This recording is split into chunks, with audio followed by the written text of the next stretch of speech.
Waaleykum sama gars, j'espère que vous allez bien. 64 élèves la ñu nangu ci ñoom ay téléphone démb ca Kaolack ñoo ña dàq nañ leen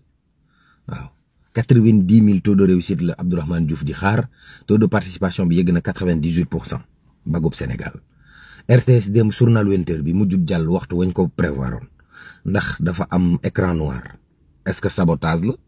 waaye ñoom Mame Moussa Niang gannaaw seen déclaration de presse Papa Alé Niang dal ne quel que soit lu mënti xew daan jël ay mesures te duñ ci dellu saala yaay ndeer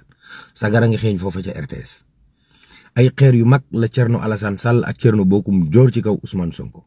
waaw Thierno Bocoum nee na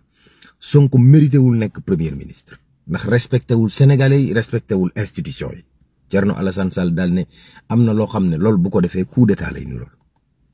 waaw l'observateur ne tonnet ca langue da daal ne premier ministre boo xam ne mooy gën a briller sax président de la république lii bu yàggee dañuy foog ne premier ministre bi mooy président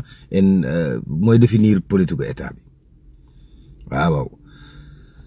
Fadilou Keita ne ca CDC dina càmbaraat doxalinu Mame Boye Diao bi mu yore CDC ak Cheikh Issa Sall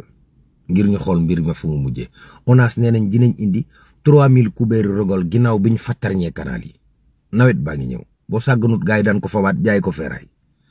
Ousmane Sonko moomu dalal na ñañu dëgër piiroon ca Colobane ne leen nag am na loo xam ne mën nañ koo maslaa am na loo xam ne mëne su ko toléré moom mooy lal nu mu la neexee ak fu mu la neexee loolu moom dañ ciy jël ay décision tolérance zéro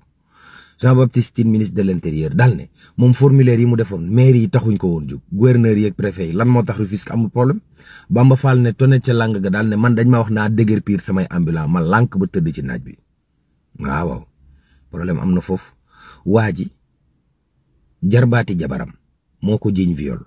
ñu dem ca kanamu yoon mu ne kii gelam la woon doon génn ñoom ñaar